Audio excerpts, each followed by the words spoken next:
तो शुरू करते हैं आज का टॉपिक। आज का टॉपिक है हमारा रेट्रोस्पेक्टिव टैक्स। आजकल ये नाम बहुत ही ज़्यादा चर्चा में है क्योंकि इंडिया की 2-3 कंपनियां कुछ बहुत ज़्यादा ही परेशान हैं और मेनली कुछ बहुत सारी कंपनियां हैं जो परेशान हैं, लेकिन जो बड़ी कंपनी हैं वो न्यूज़ में हैं, जैसे कि वोडाफोन और केन। तो गवर्नमेंट ने क्या करा है कि सेफगार्ड्स लिए हैं रेट्रोस्पेक्टिव टैक्स में। जैसा कि हम सभी जानते हैं कि जो गवर्नमेंट ऑफ इंडिया है वो केस हार चुकी है केरन के अगेंस्ट। इंटरनेशनल जो आर्बिट्रेशन है दोस्तों, वो केरन के फेवर में केस आया है कि गवर्नमेंट को वो पैसा देना पड़ेगा। तो गवर्नमेंट को लगभग यहाँ पर कुछ 12,000 करोड़ के आसपास पैसा देना है। अब गवर्नमेंट इस चीज़ को ध्यान में रखते हुए कुछ सेफगार्ड्स ला रही है। वो लीगल एक्सपर्ट से बात कर रही है और जो सेफगार्ड्स बनाए जा रहे हैं वो इस तरह से बनाए जा रहे हैं ताकि जो ग्लोबल चैलेंजेस हैं उनको भी ध्यान में रखा जा सके। तो इसकी ड्राफ्टिंग चल रही है दोस्तों। आइए इस स्टोरी को पूरी तरीके से समझते हैं। तो ये यहाँ पर देखते हैं।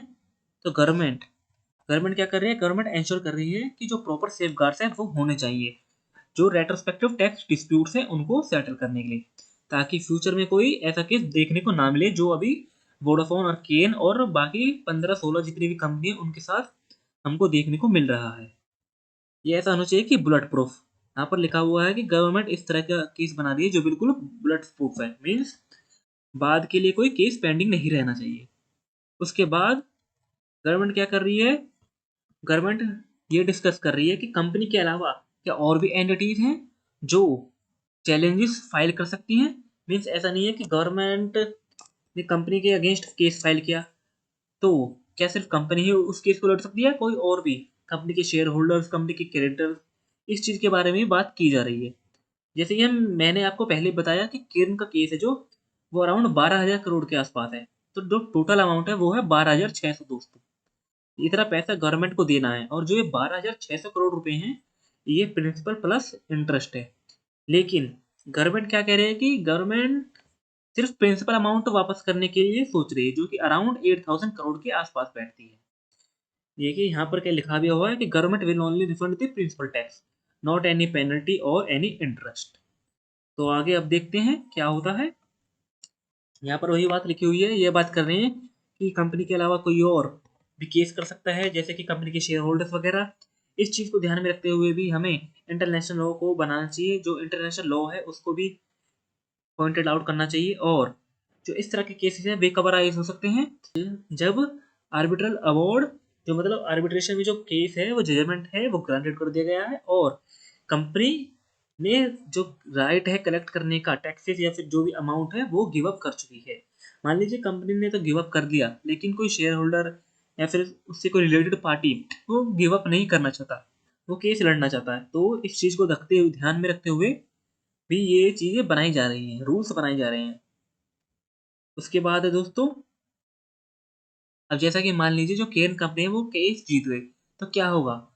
केन कंपनी की जो बुक्स ऑफ अकाउंट्स है उसमें वो अब तक क्या करती आ रही होगी? या तो वो सोच रही होगी या तो हम केस हारेंगे या फिर केस हम जीतेंगे।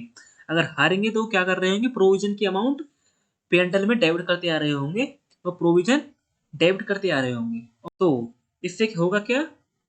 इससे क्या होगा? One time increase in income होगा। तो वो कैसे होगा? वो अपने जो प्रोविजन है उनको राइट ऑफ करेंगे और जो उनको पैसा मिलेगा गवर्नमेंट ऑफ इंडिया से वो उनकी पीएनडल की क्रेडिट साइड में जाएगा। इससे क्या होगा? उनकी जो इनकम है वो दोस्तों बढ़ जाएगी। ये वन टाइम इंक्रीज होगा in the books of accounts of companies. तो इस बारे में बात चल रही है और इनके बारे में फॉरेन जो ऑडिटर्स हैं उनको भी कन्विंस करना पड़ेगा। तो आगे देखते हैं। गवर्नमेंट ऑफ इंडिया कह रही है कि जो भी रूल हम बना रहे हैं, जो भी डिस्कशन चल रहा है कंपनी के साथ, वो इस तरह के होने चाहिए कि बाद में वो कम्बरसम ना बने। मीन्स फालतू के रूल्स ना बनाए, फालतू के कंप्लाइंसेस ना बनाए, जबकि जो रियल और जेन्युइन कंसर्न्स हैं स्टेक होल्डर्स के वो एड्रेस किए जाने चाहिए। तो इस तरह की बातें अभी पार्लियामेंट और मिनिस्ट्री में चल रही हैं। और यहाँ पर वो कहते हैं कि जिनको भी आर्बिट्रेशन जजमेंट पास हो गया है या फिर जिनको भी अवार्ड्स मिल चुके हैं वो उनका क्या होगा? जो भी उन्होंने टैक्सेस पास्ट में कलेक्ट करे हैं वो उनको रिफंड कर देंगे और जो भी लिटिगेशंस रेट्रोस्पेक्टिव टैक्स के अकॉर्डिंग चल रही हैं वो सारी क्या करेंगे? वो विड्रॉ कर लेंगे ताकि जो बाकी बचे हुए केसेस हैं वो जल्दी से जल्दी निपट सकें और इसको वापस से ठीक किया जा सके। इसके बाद हम देखते हैं जो गवर्नमेंट है दोस्तों इस पॉइंट को ज़्यादा फोकस कर रही है कि जो कंपनी के अलावा जो बाकी के पार्टीज हैं वो ना तो क्लेम कर सके कुछ भी इंटरेस्ट और डैमेजेस, ना तो डोमेस्टिकली और ना ही internationally, provided company would not litigate. मान लीजिए कंपनी ने कह दिया कि मैं लिटिगेट नहीं करूंगी, कंपनी लिटिगेट नहीं करेगी, लेकिन जो शेयर होल्डर्स हैं और बाकी जो लोग हैं वो मान नहीं रहे हैं, वो क्या कर रहे हैं, वो केसेस कर रही हैं। तो गवर्नमेंट इस बात को इंश्योर करना चाहती है कि कंपनी जब लिटिगेट करेगी नहीं तो शेयर होल्डर और जो बाकी के लोग हैं वो केस नहीं कर पाएंगे। अगर ये प्रोविजन नहीं होगा तो क्या होगा, जो कंपनी सेक्टर उसमें एक सेपरेट लीगल एंटिटी कॉन्सेप्ट होता है। इसमें होता क्या है सेपरेट लीगल एंटिटी, कि कंपनी एक अलग पर्सन है और उसके बोर्ड ऑफ डायरेक्टर्स अलग पर्सन है। कंपनी को भी एक अलग पर्सन की तरह ट्रीट किया जाता है और जो बोर्ड ऑफ डायरेक्टर है उनको अलग है। तो मान लीजिए कंपनी ने कह दिया कि मैं केस नहीं करूंगी, और लेकिन जो बोर्ड ऑफ डायरेक्टर्स हैं इंडिविजुअल कैपेसिटी में वो केस कर देते हैं, तो ये तो डबल कन्फ्लिक्ट हो गया ना। तो इसको चीज को एड्रेस करने के लिए गवर्नमेंट इस बात पर फोकस कर रही है कि जो बाकी के लोग हैं इंटरेस्टेड पार्टीज हैं वो ऐसा ना कर पाए, डबल डबल केसेस या डबल डबल कंप्लाइंस ना हो पाए। तो उसके बाद है दोस्तों, जैसे कि अभी गवर्नमेंट ने लॉ पास करा है रेट्रोस्पेक्टिव टैक्स को खत्म करने के लिए, जो क्या करता है टैक्स लगाता है on indirect transfer of assets और नलिफाई करता है डिमांड्स को। जो भी ट्रांजेक्शन मई 2028 से पहले रेज हुई हैं और जिन पर रेट्रोस्पेक्टिव टैक्स लगाने की बात हुई है उन सभी को नलिफाई कर दिया गया है। और गवर्नमेंट इसके लिए एक अच्छा सा मैकेनिज्म ला रही है दोस्तों रेट्रोस्पेक्टिव टैक्स के लिए। अब ऐसा नहीं है कि गवर्नमेंट रेट्रोस्पेक्टिव टैक्स को इंट्रोड्यूस नहीं करेगी या फिर खत्म कर देगी, गवर्नमेंट इस पर काम कर रही है। इसके लिए बहुत ही जल्दी एक नई लॉ आने वाला है।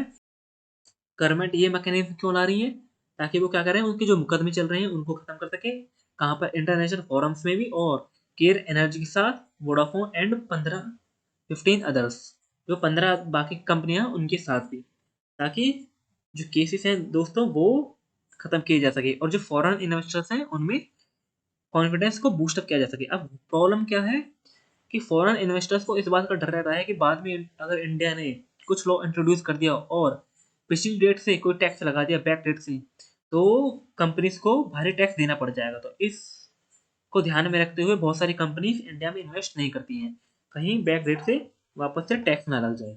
अब गवर्नमेंट क्या कर रही है कि गवर्नमेंट जितनी भी टैक्स डिमांड्स लगाई थी वो सारी विड्रॉ कर रही है, जिनसे टैक्स कलेक्ट करे थे उनको रिफंड कर रही है, और जो पेनल्टी थी उनको भी वापस कर रही है। मान लीजिए अगर कंपनी लीगल चैलेंजेस को विड्रॉ नहीं करती है, जितनी भी कोर्ट्स और ट्रिब्यूनल्स के सामने केस चल रहा है, तो गवर्नमेंट कुछ भी पैसा वापस नहीं करेगी, वो केस लड़ेगी जब तक जब तक लड़ेगी जब तक वो हार ना जाए या तो जीत ना जाए। तो गवर्नमेंट अभी तक 8,089 करोड़ के आसपास गवर्नमेंट इतना कलेक्ट कर चुकी है फोर कंपनी से, जितना भी फोर केसेस है, और 7,880 करोड़ केवल सिर्फ केन एनर्जी से मिला है दोस्तों। 7,880 कितना मिला है सिर्फ केन एनर्जी से। तो ये था अभी रेट्रोस्पेक्टिव टैक्स की अमेंडमेंट, या फिर आप कह सकते हैं जो भी न्यूज़ थी। तो अब देखना ये है कि आगे क्या होता है, आगे गवर्नमेंट कौन सा खेल खेलती है या फिर कौन से लॉ अमेंड करती है, प्रोविजन बनाती है। तो ये चलता ही रहता है, जैसे ही कुछ भी गवर्नमेंट के अगेंस्ट जाता है वो या तो लॉस को अमेंड कर देती है या फिर कोई नया प्रोविजन इंसर्ट कर देती है। इसी तरह ये खेल चलते रहते हैं 15-15 साल। अब ये केस है दोस्तों, ये भी 15 और 16 साल पुराना केस है ये भी। अब इनको कितना टाइम हो गया अब, और गवर्नमेंट ऑफ इंडिया कुछ ना कुछ जरूर करेगी, क्योंकि इस तरह का सिर्फ एक ही केस नहीं है, इस तरह के बहुत सारे केस हैं। सेम केस वोडाफोन का भी है और 15-20 कंपनीज के साथ भी ऐसा ही केस चल रहा है। तो गवर्नमेंट को ज़्यादा नुकसान ना हो, इसी कारण ये सब चीज़ें हो रही हैं। तो बने रहिए हमारे साथ। आई होप आपको ये वीडियो पसंद आई। मैं इसकी जो पीडीएफ फाइल है वो आपको डिस्क्रिप्शन बॉक्स में दे दूंगा। So this is the end of the video.